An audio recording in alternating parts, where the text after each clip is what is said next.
Le 16 décembre 2017, des images de l'US Navy créent la sidération parmi la population américaine. Jusque-là classées secret défense, 3 vidéos d'objets volants non identifiés filmés par des F-18 sont révélées au public. Elles seront authentifiées par le Pentagone en avril 2020.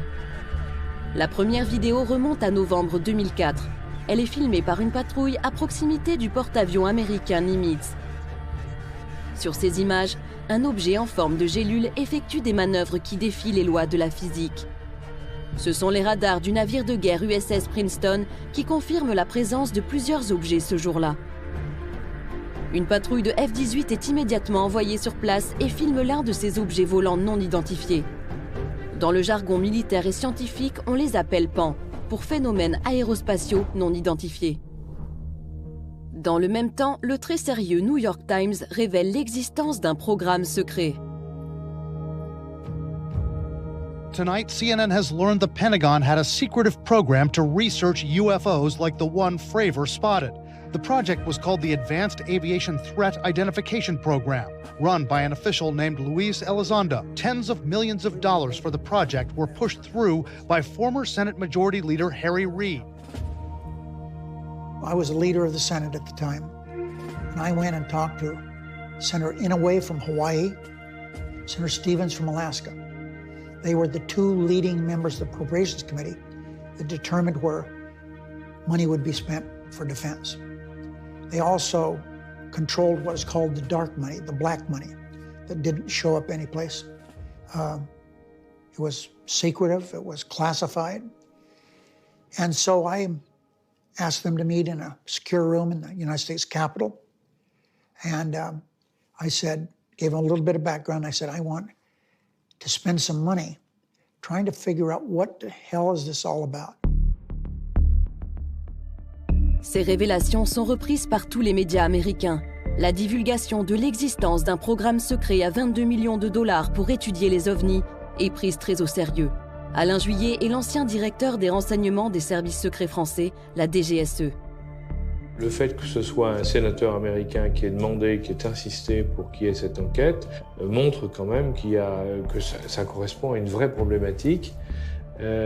Néanmoins, les Américains, quand ils ont décidé, à la demande du sénateur de faire l'enquête, l'ont faite parce qu'il y avait déjà eu un certain nombre de problèmes sur lesquels les pilotes américains en particulier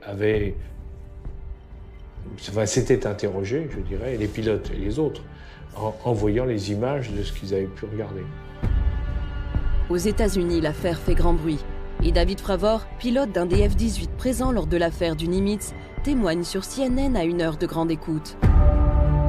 Well, the first thing is it had no wings, so you think, okay, it's a helicopter. Well, there's no rotor wash in the water, there's no rotors. This was extremely abrupt, like a ping pong ball bouncing off a wall. It would hit and go the other way and change directions at will. And then the ability to hover over the water and then start a vertical climb from basically 0 up towards about 12,000 feet and then accelerate in less than 2 seconds and disappear is something I had never seen in my life. I believe, as do the other folks that were on the flight, that when we visually saw it, that it was something not from this world.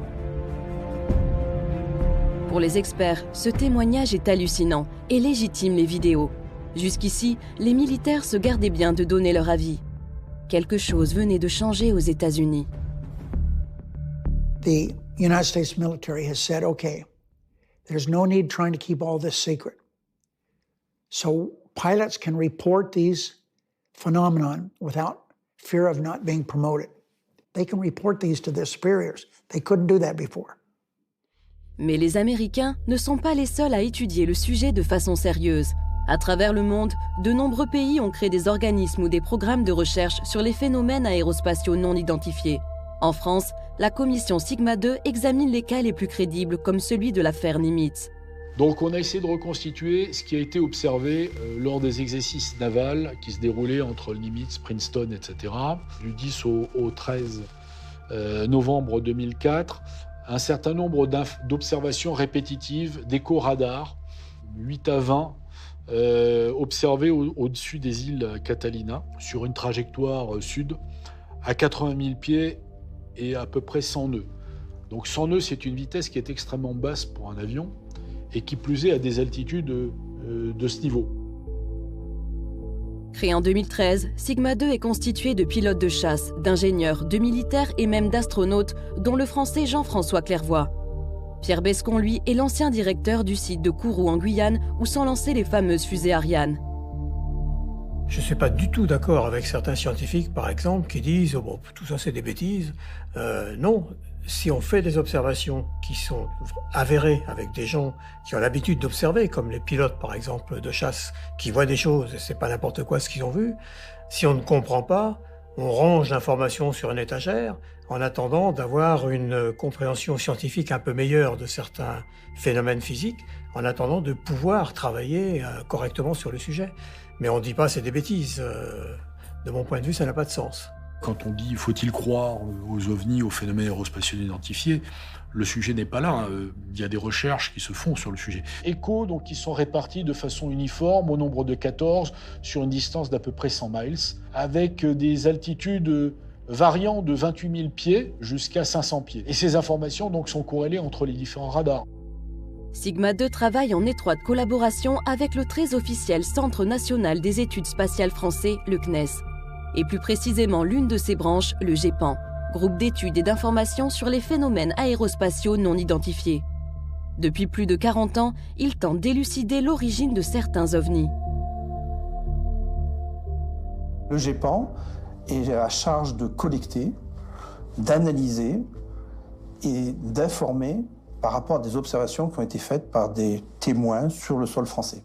C'est d'ailleurs l'un de ces événements en France, très proche des cas révélés par l'US Navy, qui est à l'origine de la création du GEPAN. Un ancien directeur du groupe, Jean-Jacques Velasco, qui fut en poste pendant 21 ans, aujourd'hui expert indépendant, se souvient d'ailleurs qu'une affaire non élucidée est à l'origine de la création de l'organisme. En France, en 1951, un cas a sollicité en fait, l'intervention de l'armée de l'air. Des pilotes qui étaient en patrouille ont observé au-dessus de la région d'Orange un objet qui se déplaçait à une vitesse qui correspondait à la vitesse de l'avion. Quand ils ont voulu le rejoindre pour faire l'interception, l'objet en fait, a calqué sa vitesse sur celle des avions et à un moment donné, il a accéléré de façon considérable. À partir de ce moment-là, un rapport a été fait à l'état-major de l'armée de l'air, c'est remonté même jusqu'au ministre, et on a commencé à prendre en compte très au sérieux ces observations. Et là, des recommandations étaient faites pour créer en France un organisme qui permettait de collecter et d'analyser ces données. Et c'est ainsi que Claude Poher, qui était un ufologue, mais en même temps astronome, et qui travaillait au CNES, a été chargé de créer le GEPAN. Je trouve que c'est le courage du CNES, à une époque, d'avoir dit eh ben, on va répondre à cette interrogation-là, et donc on crée le GEPAN. Et ça, c'était très courageux, parce que précisément, c'est une approche qui est scientifique. Il y a des phénomènes observés qu'on ne comprend pas. Eh ben, on va interroger les gens qui observent les choses, et puis on va regarder si on peut étudier cette question-là, on va regarder si on peut répondre à cette préoccupation. Ça, c'est une démarche scientifique. Donc la première patrouille, en fait, est envoyée à peu près 60 miles du Nimitz. Il y a l'observation d'une trace d'écume au niveau de l'eau.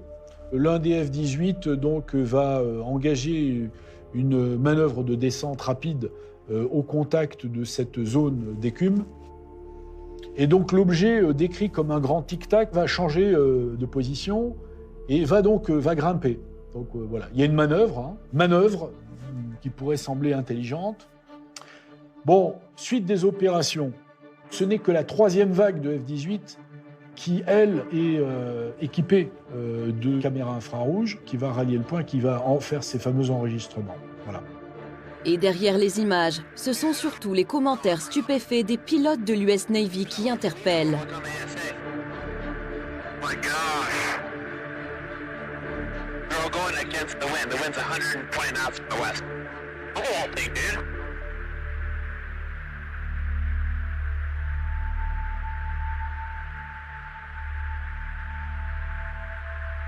That's not our LNS though, is it? It's not. I do have an LNS, dude. Well, if there's like a thing, it's rotated. Là, on est dans quelque chose, c'est indiscutable, si vous voulez. Il y a le pilote qui l'a vu, il y a les caméras qui ont filmé, il y a le tour de contrôle qui a identifié aussi. Enfin, il y a plein de choses. Là, il y a un problème. Un certain nombre de cas montrent à l'évidence qu'il y a une interaction vis-à-vis notamment des avions. Et ça, c'est tout à fait démontré. Quand vous prenez le nombre de cas aéronautiques à l'échelle mondiale, de cas officiellement recensés, vous êtes sur un chiffre de l'ordre de à peu près 2000 cas. Sur les 140 cas qui sont retenus, on a tout à fait les stéréotypes de ce qui est raconté depuis 1947, à savoir des objets qui ont des vitesses qui peuvent aller de 0 jusqu'à des vitesses de 10 000 et 20 000 km/h, enregistrées par les radars, des accélérations absolument phénoménales, des trajectoires qui ne correspondent absolument pas à des trajectoires que pourraient faire des avions, à savoir tourner autour des avions, avoir des trajectoires à la verticale puis brutalement partir à l'horizontale. What I say is this. We originally thought these were confined to the air, but that's not what we know now. There have been very unusual occurrences in the water, in the ocean. Not once, but numerous times now. People are reporting strange things happening to ships. Sometimes their communications is terminated. So yes, I think it's extremely important that we do everything we can to find out what this is all about.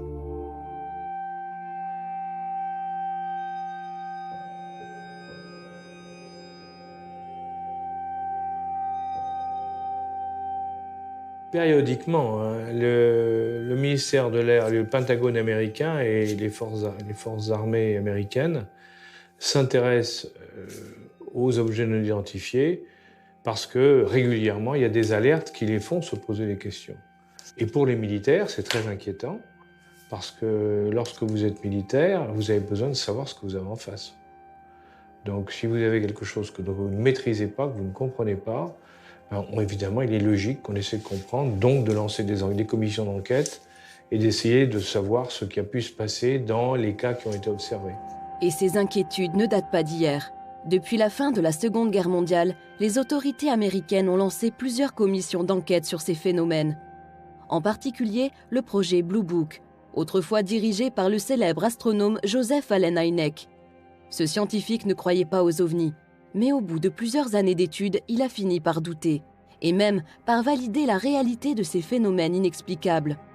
À cette époque, les forces armées américaines elles-mêmes sont déjà contraintes de communiquer sur ces affaires très spéciales. I am here to discuss the so-called flying saucers. The Air Force interest in this problem has been due to our feeling of an obligation to identify and analyze to the best of our ability anything in the air that may have the possibility of threat or menace to the United States. In pursuit of this obligation, since 1947, we have received and analyzed between 1,000 and 2,000 reports. However, there have been a certain percentage of this volume of reports that have been made by credible observers of relatively incredible things. It is this group of observations that we now are attempting to resolve. C'est aujourd'hui exactement la même préoccupation qui anime les autorités américaines. Rien n'a changé. Elles craignent pour la sécurité intérieure. Elles doivent protéger les populations d'une attaque potentielle. Comme dans les années 50, cette interrogation a motivé l'analyse des images filmées par l'US Navy ces dernières années. C'est même la raison d'être du fameux programme ATIP. There are scores and scores of occurrences that are reported. And not only that, our technology has gotten much better on airplanes, and they can take pictures of these things. And we've got some stunningly good pictures of them. Are they a threat? I don't know. But I do know that we can't turn our heads and pretend they don't exist, because they do exist.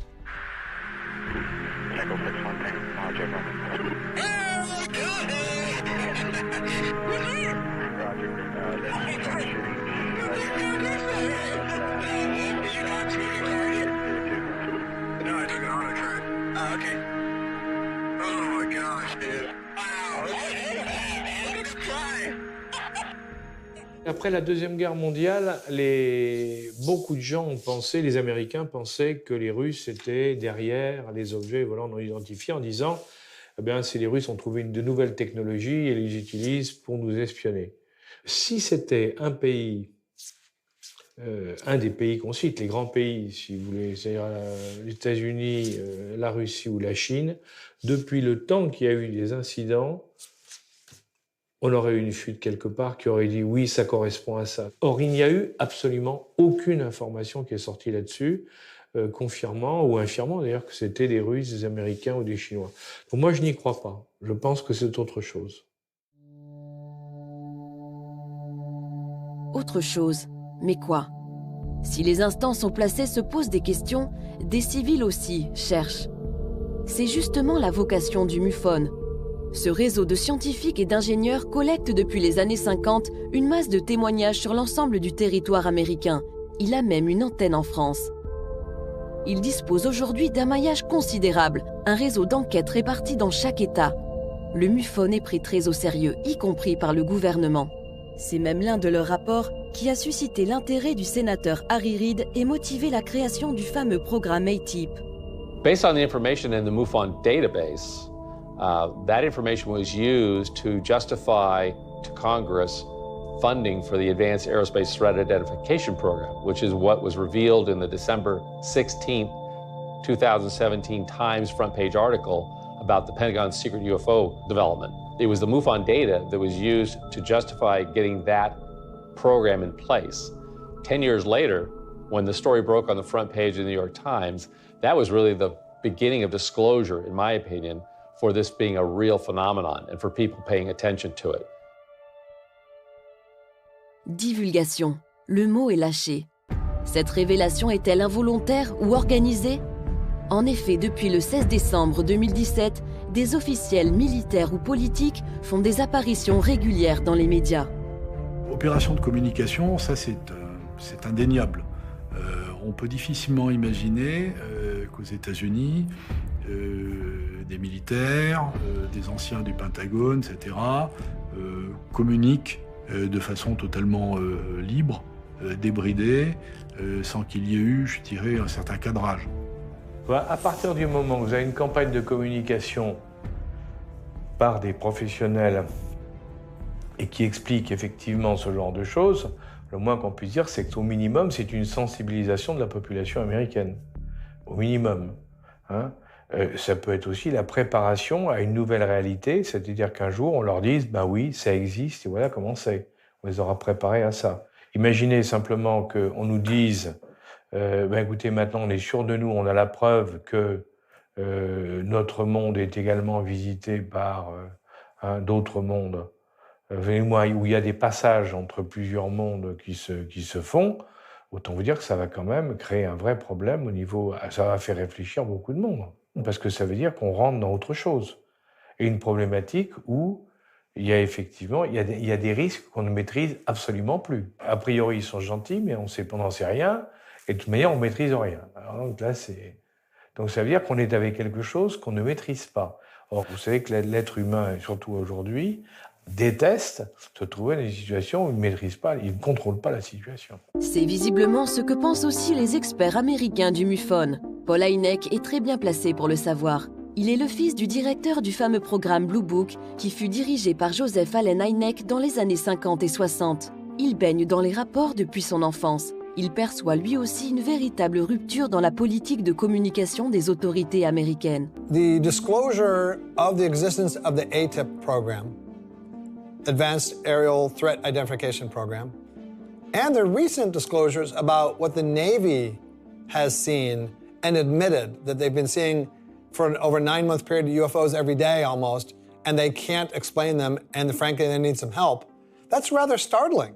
It's a very candid confession on the part of the government. So it certainly seems, and my friend Richard Dolan is very convincing in a presentation he makes of sort of the timeline of events leading up to what may be a grand disclosure. There certainly seems to be activity by the U.S. government recently that's consistent with that of a government that's acclimating the populace to a potential grand disclosure. Paul Hynek et les autres membres du MUFON en sont convaincus. En 2018, ils ont même invité l'ancien directeur du programme ATIP, Luis Elizondo, qui est venu confirmer leur intuition. I think disclosure already occurred. I don't think necessarily disclosure is an event. I think it's a process. And I think that process began. This is real. This is what your $22 million worth of tax money was spent on. And there's a lot of it. Mais à quoi ont vraiment servi ces 22 millions ? Comment élucider le mystère de ces phénomènes aérospatiaux non identifiés ? Quelles études précisément ont mené les Américains dans le cadre du programme ATIP ? Ces travaux ont été essentiellement menés par Bigelow Aerospace, une société dirigée par Robert Bigelow, un homme d'affaires aux idées bien arrêtées qui est convaincu de l'existence de la vie extraterrestre. I'm absolutely convinced. That's all there is to it. Do you also believe that UFOs have come to Earth? There has been and is an existing presence, an ET presence. Where exactly? It's just like right under people's noses. Oh my gosh. Wow. Pourquoi le sénateur Reid a-t-il décidé de travailler avec Bigelow Aerospace ? Un choix qui peut paraître surprenant et qui d'ailleurs lui fut reproché par certains. Il se justifie aujourd'hui. I wanted to spend this money. As I indicated, $22 million. But we couldn't direct that money to someone, so we put it out for bid. And everybody had the opportunity that was interested to bid on it. Bigelow bid on it, and the United States military thought his bid was the best. And so that's why he undertook this. And he did it for a number of reasons. First of all, he was been interested in these objects for many, many years. And because of that, he was willing to provide a lot more than any of the other bidders would do. I mean, office space and space for technology. He did a good job of preparing for his bid, and he got the bid, and I'm glad he did. Alors, sur quel domaine la société Bigelow Aerospace a-t-elle travaillé ? Sur ce document récemment déclassifié de la DIA, le département du renseignement militaire américain, on découvre les recherches menées par la firme. Au total, 38 sujets d'études très complexes qui concernent des technologies futuristes et non maîtrisées aujourd'hui.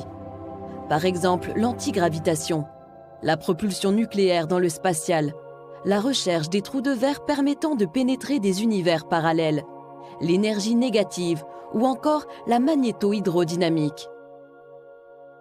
Ce n'est pas un hasard si ces recherches de pointe ont été menées par Bigelow Aerospace. En 1995, avant même de fonder sa firme, Robert Bigelow crée le National Institute for Discovery Science dans le but d'élucider de nombreux mystères scientifiques, dont les ovnis. Il y investit des millions de dollars de sa fortune personnelle. C'est simple, pour les spécialistes, Robert Bigelow est un héros national. Robert Bigelow has spent more money than any other individual in the world on this private money to fund UFO research. So he's actually a hero within the UFO community, in my opinion. And he's a stellar guy. And he runs the Bigelow Aerospace out in Las Vegas, which builds inflatable habitats for space, right? So I think I'm happy to hear him being successful in his work with NASA and his work with his space program. I thank him for the time we spent together. And I think it's all leading us in the right direction in terms of disclosure. So I'm excited about that. Au fil des années, des personnalités sérieuses et incontestables ont travaillé auprès de Bigelow. Le docteur John B. Alexander, pilier du laboratoire de recherche militaire de Los Alamos, ou encore Edgar Mitchell, le 6e homme à avoir marché sur la Lune. Et après des années d'études, leur verdict laisse sans voix. I happen to be privileged enough to have be in on the fact that we have been visited on this planet. And the UFO phenomenon is real, although it's been covered up by our governments for quite a long time. Whoa! Hang on a minute, but this is big. Whoa! This is all of this is quite a shock to me. Well, I'm sorry you haven't been reading the papers recently. It's starting to open up quite a bit. So you're telling me? Well, there's a lot of information to take on board. Hang on a minute. I mean, listen, I've heard crazy UFO nuts tell me this kind of thing before. I've never had Dr. Ed Mitchell, the sixth man to walk on the moon, a respected scientist in his own right, announced to me that we've been visited by aliens from other planets and that they definitely are out there. There's no debating it. Well, that's the first time you've ever talked to me, or I've told you about it before.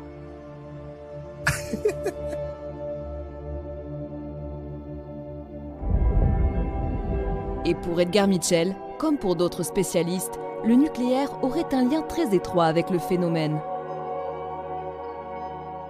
Les tests nucléaires, il faut le savoir, c'est quelque chose quand même qui est effrayant, parce que 540 bombes nucléaires ou thermonucléaires qui ont été balancées dans l'atmosphère, c'est énorme. Et ça correspond, dans la période entre 1960 et 1961, à une explosion tous les 3 jours, faite par les Américains ou les Soviétiques.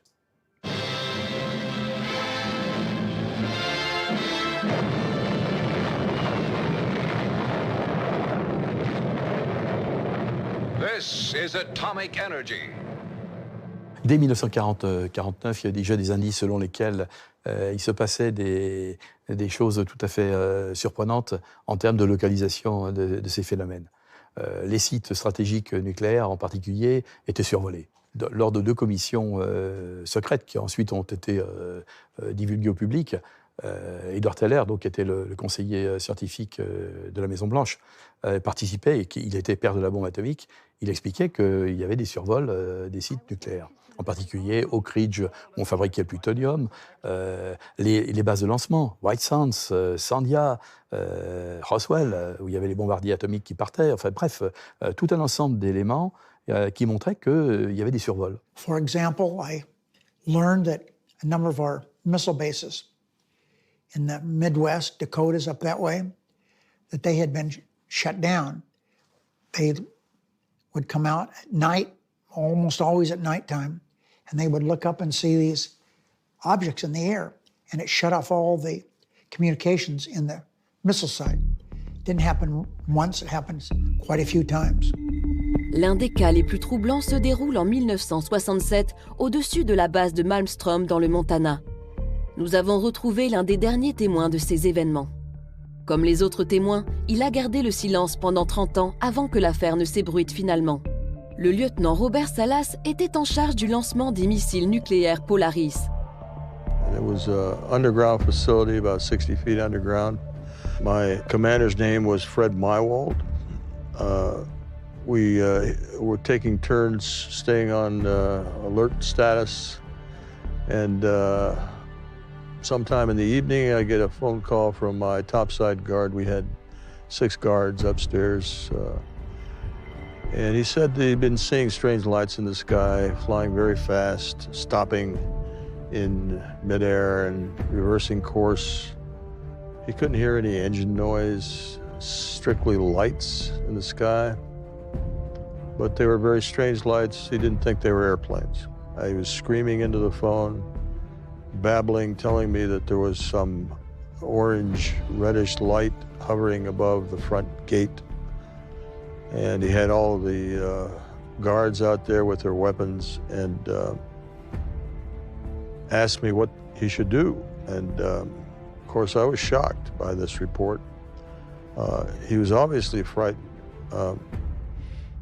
I told him, as I recall, just make sure nothing comes in the fenced area, use whatever force necessary. And then he hung up. He said I had to go because one of his guards was injured. I went to wake up my commander, and as I was telling him about the phone calls, our missiles shut down. We had 10 missiles under our control, and all 10 of them went what we call no-go. They couldn't be launched, they couldn't be used. So that's basically the story. Of course, we reported it to command post. Certains vont même beaucoup plus loin et n'hésitent pas à parler officiellement d'extraterrestres en mission commandée. Paul Hellyer a été pendant 3 ans le ministre de la Défense du Canada.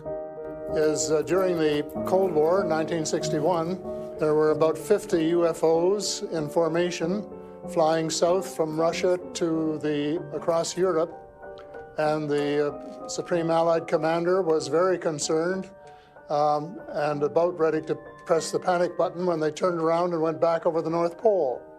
So they decided to do an investigation, and they investigated for 3 years, and they decided that with absolute certainty that 4 different species, at least, had been visiting this planet for thousands of years.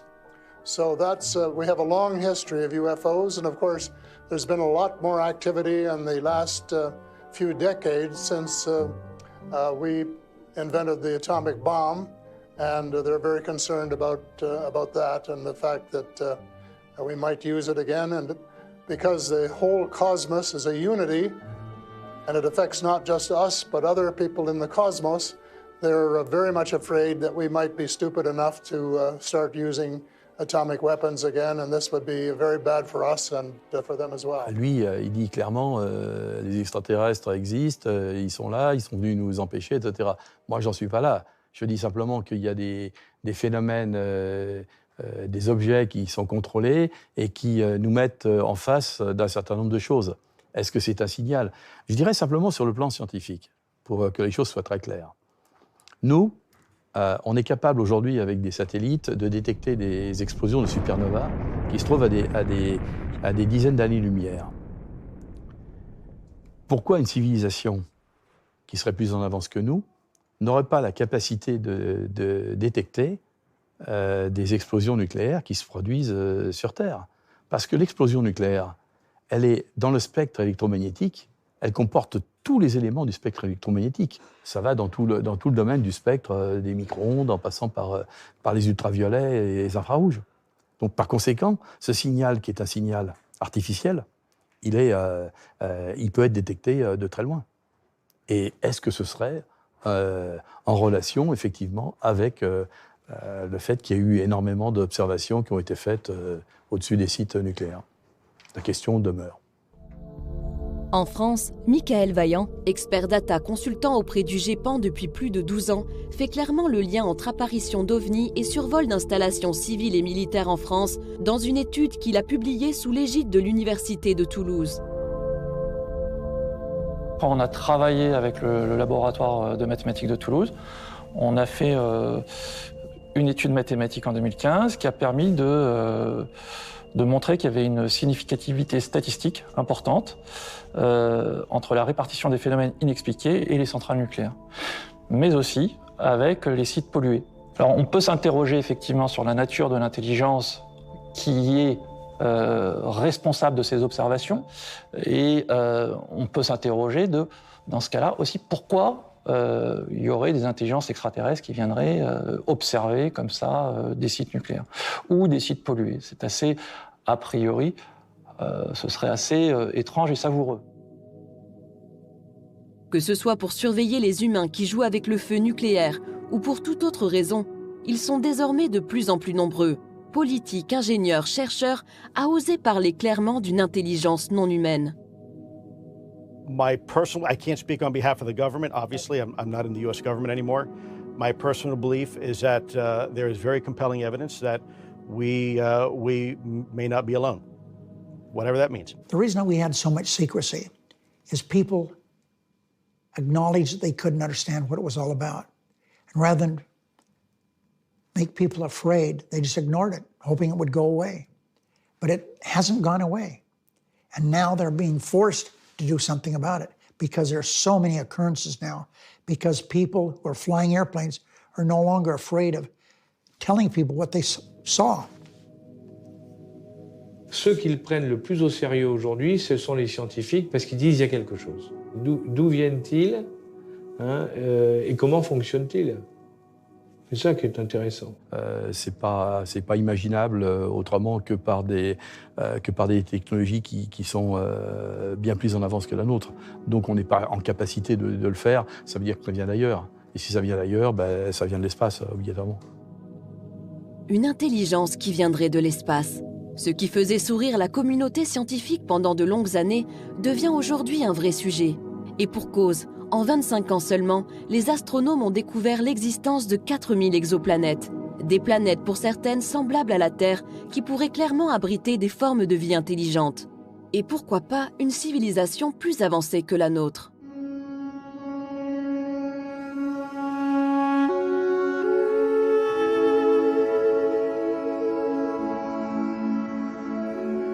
Avi Loeb est le directeur du département d'astrophysique de la prestigieuse université d'Harvard. Il est aussi le patron de 2 instituts sur les mathématiques et les trous noirs qui rassemblent de nombreux physiciens, astronomes et mathématiciens. Autant dire que c'est l'un des chercheurs les plus sérieux et respectés au monde dans son domaine. Or, avec ses équipes, il a étudié l'un des phénomènes les plus surprenants jamais observés dans l'espace proche, l'arrivée d'un objet interstellaire non identifié au comportement unique et sidérant. Son nom, Oumuamua, qui signifie en hawaïen « le messager ».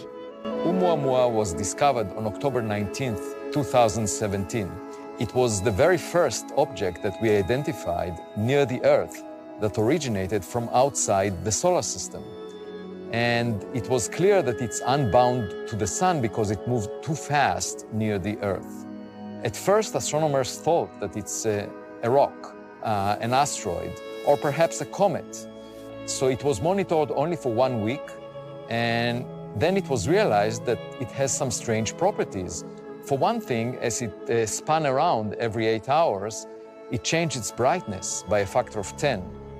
And that implies that its area on the sky changes by a factor of 10 because all we see is reflected sunlight. And what it implies is that it's at least 10 times longer than it is wide, much more extreme in shape than any other object that we have seen from within the solar system before. And then astronomers looked at it a little more the following month, but didn't much pay attention to it, and by January it was too faint for us to look at. But the data that was taken earlier was analyzed, and then it was realized that in fact Oumuamua deviated from an orbit that is shaped just by the sun's gravity. And there was an extra force pushing it away from the sun. This could have been the result of outgassing the way we see in comets, where water ice on the surface of the comet evaporates due to the illumination by sunlight. But in the case of Oumuamua, we didn't see any evidence for a cometary tail. There was no gas that was traced around it, and there were very tight limits derived by the Spitzer Space Telescope on carbon-based molecules in the vicinity of this object. And so it was very puzzling. What gives it this extra push? And so in a paper that we wrote, we suggested that perhaps the push is given by sunlight. And in order for sunlight, as it reflects off the object, to give it enough push, the object needs to be very thin, less than 1 millimeter in thickness, similar to a sail that is being pushed by wind on a sailboat. And in fact, our civilization is currently developing the technology of light sails, where you push on a lightweight sail with light. And as a result, as the light bounces off the sail, it gives it a push that can propel it to very high speeds, up to the speed of light potentially. And so it's possible, we said, that this is some device that was sent that was made artificially, that was sent by an alien civilization. And we just mentioned that as a possibility, simply because the alternative of a comet seemed to be inconsistent with the data. Si la voile solaire d'Avilob reste une hypothèse très exotique mais probable, les technologies qui pourraient expliquer les performances inouïes de ces objets inspirent les scientifiques, les militaires et les firmes privées. Alors, y a-t-il derrière ces programmes de recherche une véritable course pour les technologies de demain ? Alors, la technologie qui est utilisée par ces engins, apparemment en tout cas, est une technologie que nous ne maîtrisons pas. Parce qu'il est évident que si on trouvait la solution qui permet à un engin non identifié de se balader de vitesse zéro à vitesse extraordinaire et à évoluer n'importe comment, il est évident que ça intéresserait tout le monde. Parce que ça changerait le rapport à l'aviation de chasse, entre autres. Après tout, si on trouve quelque chose, ça peut aider la défense française. Donc on est toujours dans la même logique de dire, si on trouve quelque chose, ça peut nous aider à comprendre le phénomène et pourquoi pas à en tirer parti. Alors la firme Bigelow et le fameux programme américain à 22 millions de dollars avaient-ils pour but d'élucider ces phénomènes et technologies inconnues pour en tirer parti ? le sénateur à l'origine du programme semble l'affirmer. Do I believe that technologically the program we spent money on has been helpful? The answer is yes. Do we have any answers? Yes, we have answers, but not too many. I'm interested in science. I believe we have to know what causes these. Where do they come from? And I think we also have to do it to be competitive. Other countries, including France, have done work trying to figure this out. And I'm confident China has. I'm confident that Russia, which is run by former head of the KGB, I'm sure they're doing work on it. That's why I think that we need to do work on it, we as United States. Dans cette compétition, les Américains semblent donc bien partis. Si l'on reprend la liste des sujets d'études de la firme Bigelow, on constate de nombreux programmes sur des thématiques non maîtrisées aujourd'hui, mais dont les applications seraient révolutionnaires. Parmi les sujets les plus sensibles, l'antigravité, ou la capacité de s'affranchir des lois de la physique et notamment de la pesanteur. Faire voler un objet sans résistance physique ou sans être attiré au sol. Ces technologies futuristes nécessitent la conception de nouveaux matériaux. On les appelle métamatériaux. Récemment, une firme privée a signé un contrat de recherche et développement avec l'armée américaine sur ces technologies. En juin 2018, le docteur Al Puthoff, cofondateur de cette société et ancien participant du programme ATIP, fait à ce sujet des déclarations surprenantes. It was a multi-layered bismuth and magnesium sample. Bismuth layers less than a human hair. Magnesium samples about 10 times the size of human hair. Supposedly picked up in the crash retrieval of an advanced aerospace vehicle. Looks like it's been in a crash. À Las Vegas, au mois de juin 2018, le physicien Al Puthoff a laissé entendre que cet étrange objet de métamatériaux venait d'un crash d'OVNI. Mais il n'en est pas sûr.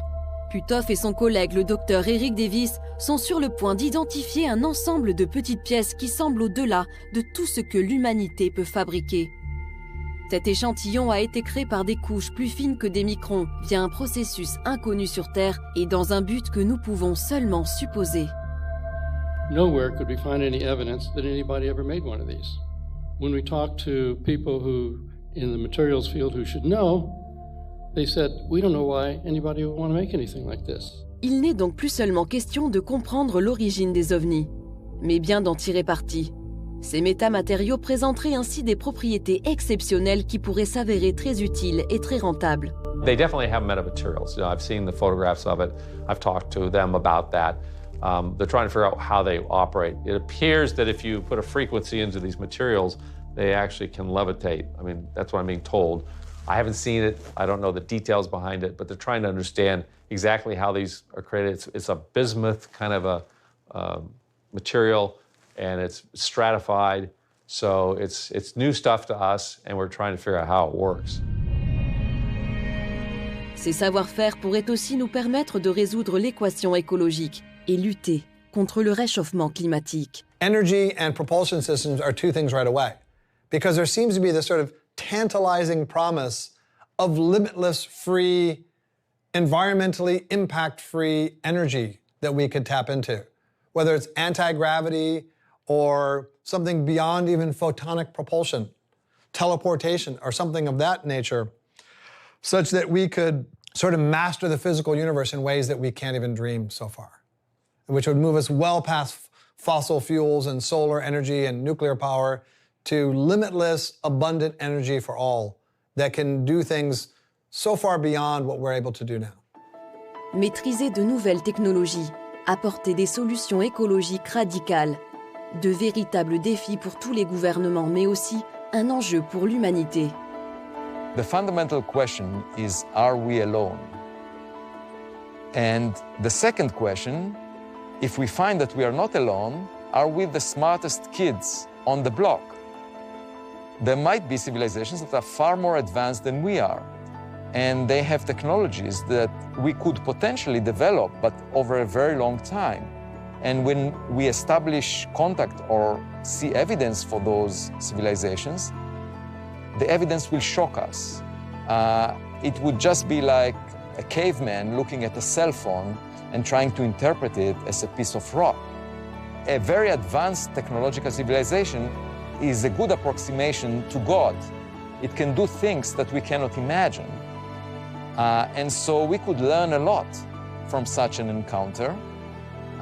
We can also develop a sense of modesty, because right now we think that we are the smartest. And in fact, along human history, we thought that we are at the center of the physical universe, that the sun revolves around the earth. And eventually we realized that we are not at the center of the physical universe. The earth moves around the sun, and the sun moves around the center of the Milky Way galaxy. And the Milky Way galaxy is moving in some random direction in a universe that is full of such galaxies. So we have no special position in the universe. Nevertheless, many scientists still prefer to believe that we are at the center of the biological universe, the living universe, that life is unique to Earth. And in particular, intelligent life is unique to Earth. And I think one way by which we can become modest is by collecting evidence about what is going on out there. Si cette réalité existe, pourrons-nous l'appréhender concrètement? Entrer en contact avec une éventuelle intelligence venue d'ailleurs? Michael Vaillant a travaillé sur les différentes vagues d'observation des ovnis dans le passé. Ces vagues d'observation n'ont pas été très nombreuses dans l'histoire récente de l'homme. Elles ont commencé après la guerre. Elles ont eu lieu sur de grandes régions du globe, à l'échelle des États-Unis par exemple, ou de l'Europe. Pendant quelques jours, semaines, des centaines d'observateurs ont pu rapporter des observations de phénomènes inexpliqués, alors que d'ordinaire, on va avoir, par exemple à l'échelle de la France, un phénomène tous les 2 jours. Alors c'est déjà beaucoup, mais dans ces cas-là, c'est sans commune mesure. Jacques Vallée et d'autres scientifiques ont proposé ce qu'ils appellent une théorie du contrôle, c'est-à-dire que ce serait peut-être des intelligences extérieures qui seraient à l'origine de ces phénomènes, qui contrôleraient l'organisation de ces vagues. Et il y avait derrière cette idée de théorie du contrôle, l'idée d'une théorie de l'apprentissage. Peut-être que le phénomène apprend à l'homme sa présence. C'était un peu l'idée. Il y a des méthodes qu'on appelle méthodes d'apprentissage espacées dans le temps, qui vous permettent de réaliser un apprentissage, effectivement, à l'échelle d'un individu, pas d'une société, et qui vont vous permettre d'économiser l'énergie et le temps que vous allez passer pour apprendre une notion.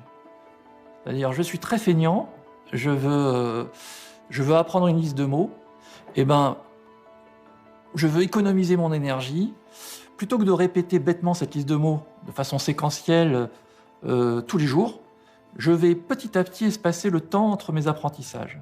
Et ça suit, à ce moment-là, une loi de puissance, qui est une loi qu'on mesure à l'échelle de l'homme, qui en général est une loi en puissance de 2. C'est-à-dire le temps qui va augmenter de façon à doubler à chaque fois qu'on va vouloir refaire un apprentissage. 1, 2, 4, 8, 16, 32, etc. Et on observe ce schéma, dans certaines de ces vagues d'observation, c'est-à-dire que certaines de ces vagues d'observation sont très précisément reliées par une loi en puissance de 2,04, même précisément. Et cette précision est si importante qu'on peut se poser la question de est-ce que on peut donner une date sur la prochaine des vagues. Voilà. Et la prochaine, en l'occurrence, puisqu'on attend, il ne se passe plus grand-chose aujourd'hui, nous mènerait en octobre 2035. Alors, c'est pas tout de suite, mais c'est pas non plus dans très longtemps. On est là sur un domaine très compliqué, qui est rejeté bien sûr, par les gens, les apôtres du progrès, je dirais mathématique et cartésien. Mais est-ce qu'on n'aura pas des surprises dans le futur? Ça, c'est autre chose. Si les autorités américaines ont encore des choses à révéler, qu'elles le fassent, parce que je pense que les gens sont peut-être prêts à recevoir cette information. I believe without any question that research scientifically on these unidentified flying objects is really good for humanity. Not only for the United States, but the world. I think if I had my druthers, what I would do is other countries who are doing work on this, let's meet together. Let's share information. Let the United States share with France. Let the United States share with China. Russia. We should, because it's an issue we don't understand, we should work together and make it more public and share it. It's important not only to our country, but all civilization. In the next year, we are going to have a fundamentally different conversation than we're having today. I think there's going to be additional fidelity to a lot of the things that have come out recently that are going to help us have a better understanding of what it is we're actually seeing here. Il faut dire que ça apporterait des bouleversements au niveau de nos sociétés très importants. Ça remettrait en cause un certain nombre de choses sur le plan philosophique, sur le plan religieux, sur le plan même de la science. Peut-être qu'en 2035, les connaissances de l'homme sur le sujet étant stabilisées, on pourrait peut-être avoir un contact. Un contact, sachant qu'une idée qui a été avancée, derrière ces vagues aussi, et derrière cet apprentissage, ce serait d'éviter ce qu'on appelle un ethnocide culturel, c'est-à-dire d'éviter que l'homme soit totalement pris au dépourvu et choqué par la découverte d'intelligence ou de phénomènes de nature extraterrestre. Je pense qu'à l'échelle de 10 ans, on aura, même très certainement avant, découvert la vie dans le système solaire, pas intelligente, mais au moins la vie. Et ça permet, ne serait-ce que ça, de poser les briques, en tout cas les fondations d'un édifice intellectuel qui permet de s'interroger plus loin, en tout cas pour le scientifique, qui permet d'oser penser qu'il y a peut-être, au-delà de la vie, une vie intelligente. Et donc ça fait progresser aussi les mentalités. Ces sujets vont devenir de plus en plus mainstream, c'est ça que ça veut dire.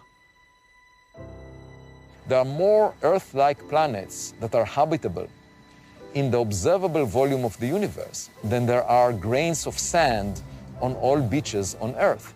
To me, it sounds very reasonable to search for other civilizations, not necessarily here on Earth, not necessarily in the solar system, but well beyond that, and make it a central theme of future research, because the consequences of finding evidence for life out there would be tremendous. It would change our conception about our place in the universe. It could teach us about advanced technologies that we have never dreamt of developing, and it can also provide us with an important lesson about how to behave as a civilization. It would make us feel as one team that is learning something together from another team that went through a similar process in the past.